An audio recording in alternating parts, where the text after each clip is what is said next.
Allahu Akbar. Bismillahirrahmanirrahim. Alhamdulillah Rabbil Alamin. Ar-Rahmanirrahim. Maliki Yawmiddin. Isang mapagpalayang araw po sa ating lahat mga kaibigan. Ngayon po ay ka-7 ng Nobyembre 2025. At kanina mga kaibigan, tumawag po ang aking kaibigan sa Amerika, taga Washington DC, at kami po ay nagkwentuhan. At tinanong niya po ako kung ano raw ang pinagmamalaki ng mga Duterte na di umano kabayanihan ng kanilang ama bilang presidente.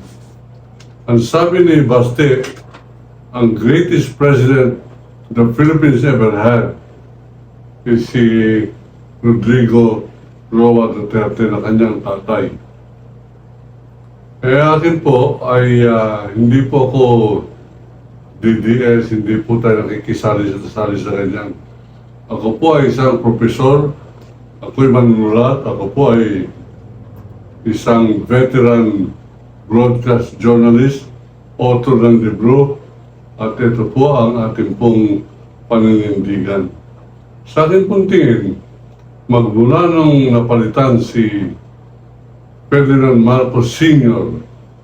ng mga presidente, kasama na po ang ina ni President Pinoy Aquino sa mga patutungkulan po natin. Ang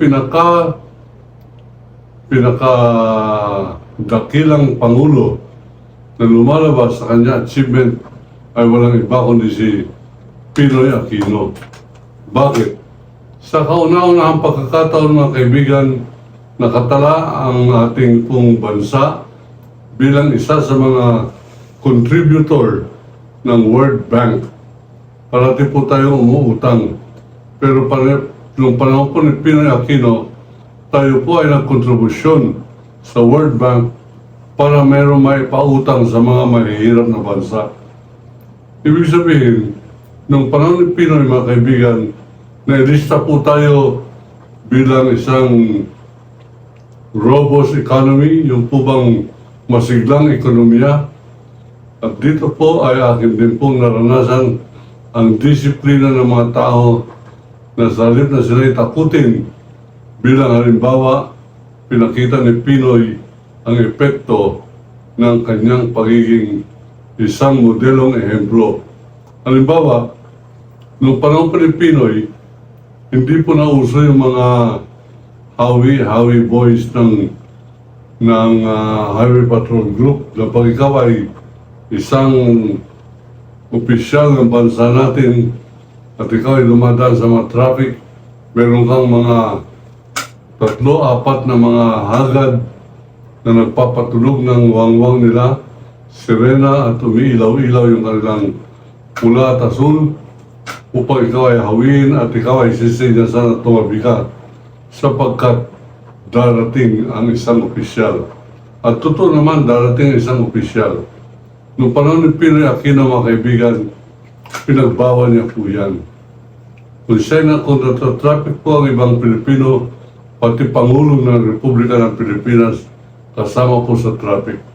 Katunayan, ang mga media noong araw na pintasan si Vice President Jojo Binay sapagkat gumamit siya ng mga wangwang, gumamit ng sirena, gumamit siya ng kanyang mga backup vehicle para hawiin ang traffic sapagkat darating ang pangalawang lingkod bayan. Lingkod bayan mga kaibigan, dapat hindi na po natin ginagamit siyang lingkod bayan sapagkat hindi naman totoo na ang ating po mga Pangulo, ang ating mga senador ay naglilingkod sa bayan. Sila ang pinaglilingkuran ng bayan. Sila ang sinasaluduhan ng mga militar at pulis. Sila ang may karapatan na huwag matatraffic. Sila ang kagalang-galang matapos po silang magtampisaw sa putik ng kababuyan. Sila ay nagiging kagalang-galang. Ngayon, medyo nagkaroon po kami ng konting pagpapalitan ng kulo-kulo ng aking pong kakilala na tumawag po mula Washington DC kaninang umaga, ang kaibigan. At ang tanong niya sa akin, ano masasabi mo sa mga pandaigdigang inalathala ni Mayor Duterte at ni Congressman Paulo Duterte ng kanilang tatay ang pinakadakilang Pangulo ng Republika ng Pilipinas? Kaya umiinom po kanina ng kape ng muntik po kong mabilaukan sapagkat pinagpipilitan itong magkapatid na ito kasama na si Sarah ng tatay nila bagamat nakulong ay hindi mabubula ang kanyang kabayanihan. Akalain po ninyo, merong ganong claim, may ganyan na pag-ako ng kabayanihan ni Duterte. Kaya nga po, wala na po kong inaasahan na magkakaisa ang mga Pilipino sapagkat meron pa rin mga Pilipino nagsisilbing mga Magalong, Barsaga, Marcoleta, Robin Padilla, Cayetano, Villanueva at lahat ng mga senador na bumoto sa dismissal ng impeachment complaint kay Sara Duterte ay wala na po tayo asahan dyan. Kultura na po yan ng corruption, kultura na yan ng kababuyan, kultura na yan ng pagkamaka-Duterte nila. I give up. Normally, hindi po ako gumi-give up. Pero give up na po ako. Pagka mayroong mga Magalong, mayroong mga Loren Ligarda, mayroong mga, hindi ba si Joel Villanueva, talaga namang manluloko lamang yan. Yan po ay Jesus is Lord. Kawawang Jesucristo, ginamit ng gusto ang kanyang pangalan, bagamat binaboy ang kanyang pangalan ng isang Rodrigo Duterte, mayroong panukala na gawin ideklara o kilalanin bilang bayani si Rodrigo Roa Duterte. Anong kahangalan to? Anong kahangalan to? Ano ba yung mga Pilipino na mayroon pang konti man lamang dangal?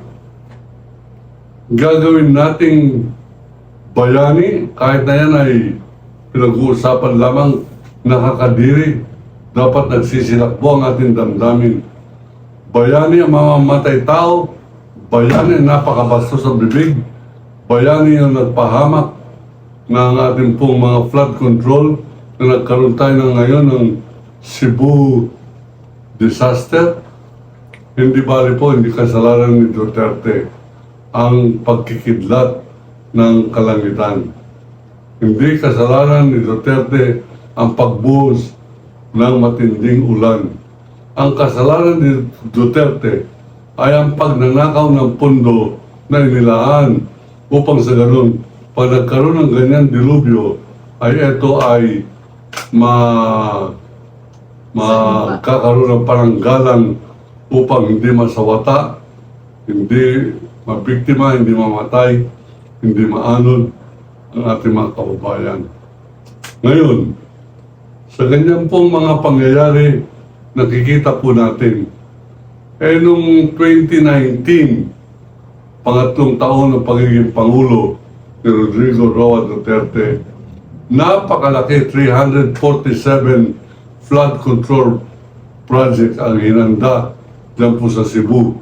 Panahon ng isang korap na gobernadora si Gwen Garcia, 347 flood control projects. Abay, nung nakikita kong paano inaano ang mga kotse, mga bahay, nalunod, at ang mga bata, nakakuyapit po sa mga bubong ng kanilang tahanan, sa bubong, na inuulan, basang-basa po sila. Samantalang ang naghanda ay ang Department of Public Works.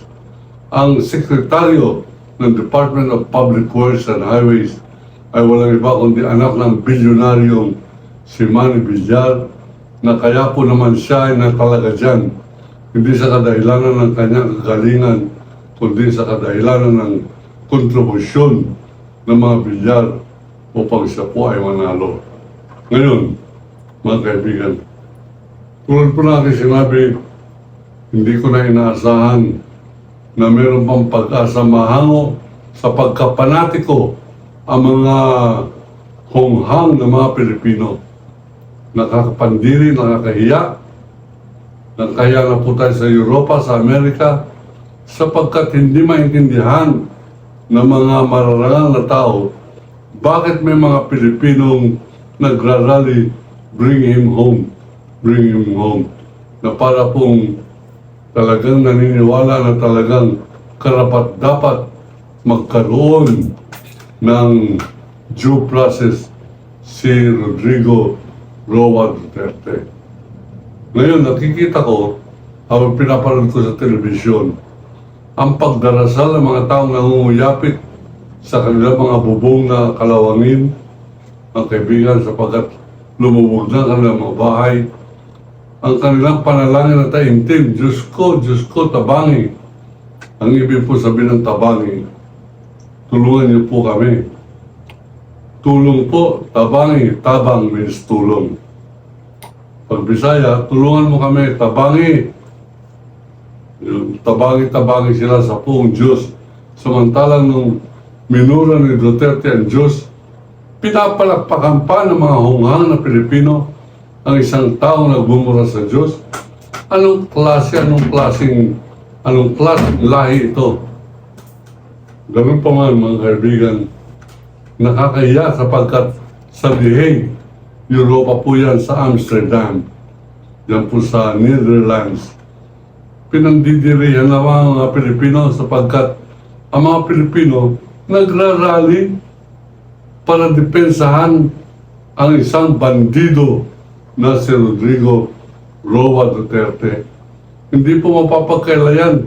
Lahat ng mga European countries, meron pong embahada dito sa Pilipinas at sa mga ambassador, yung mga nagtatrabaho dyan sa iba't ibang mga embassy, embahada, mga kaibigan, nagre-report yan sa kanilang opisina sa mga patayan na nangyayari dito, sa mga nakawan, sa pagmumura, kapag minumura niya ang buong European Union, minumura niya ang Amerika noong panahon ni Obama, minumura niya pati Pope, yung pong prinsipe ng Kristyanismo dito sa Pilipinas, at siya, si Rodrigo Roa Duterte, pinapalakpakan. Bakit? Sapagkat ibang klase talaga ito mga Pilipino.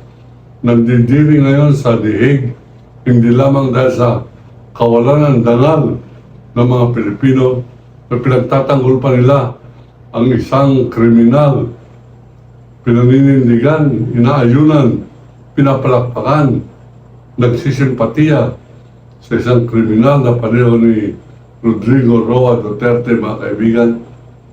Abay, sa mga plaza, sa mga rally center, nagre-reklamo na po yung Department of Health ng The Hague, sapagkat pagkatapos ng rally, ang mga Pilipino nagkalat ang mga bote na may ihi, kung saan na po dumudumi sila kung gabi.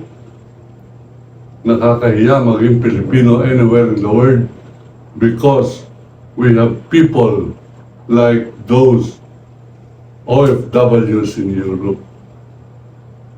At sinasabi ng bayani si Duterte, bayani si Duterte ng China, sapagkat sa kauna-unahang pagkakataon nakita mundo ng isang pangulo ng isang independent o malayang bansa na nagsasabing mabuti pa maging probinsya na lamang tayo ng China. At ang mga Pilipino hindi nagagalit, parang kaya nilang tiisin to. Nakakahiya maging Pilipino pag hindi po tayo aangal. Nakakaya mga Pilipino pag hanggang ngayon meron pa mga makaduterting, mga Magalong, Barsaga at ilang pang mga sumpa-sumpang mga di umano lingkod bayan na hanggang ngayon bulag sa violation ng mga batas na ginawa ng mga Duterte, kakahiya po talaga tayo. Sana magkaroon po tayo ng bagong kultura na matuto tayong maging matapang, matuto tayong meron dangal at magmahal sa ating sariling bansa. Mandiri tayo sa kasamaan, lumayo tayo dyan sa mga politikong panay kababuyan. Nung araw, meron tayong dakilang Pangulo. Abay, pinauso nila, pinagtatawanan, sinisiraan at sabihin, dilawan. Para bang maging criminal ka pag ikaw ay dilawan? Talagang hindi ko maintindihan itong lahi na ito, mga kaibigan. Ano man lahi yan, kalabang ko lahat ng mga nagtatanggol kay Duterte. Ikaw ba yan? Pag ikaw yan, kalabang kita. Kalabang ka ng kawal ng bayan, kalabang ka ng kabutihan, kalabang ka ng tunay na Pilipino. Ako po si Kawal de Carbonell ang sasabing, iniibig ko ang Pilipinas. China, layas, Duterte, tagpasin.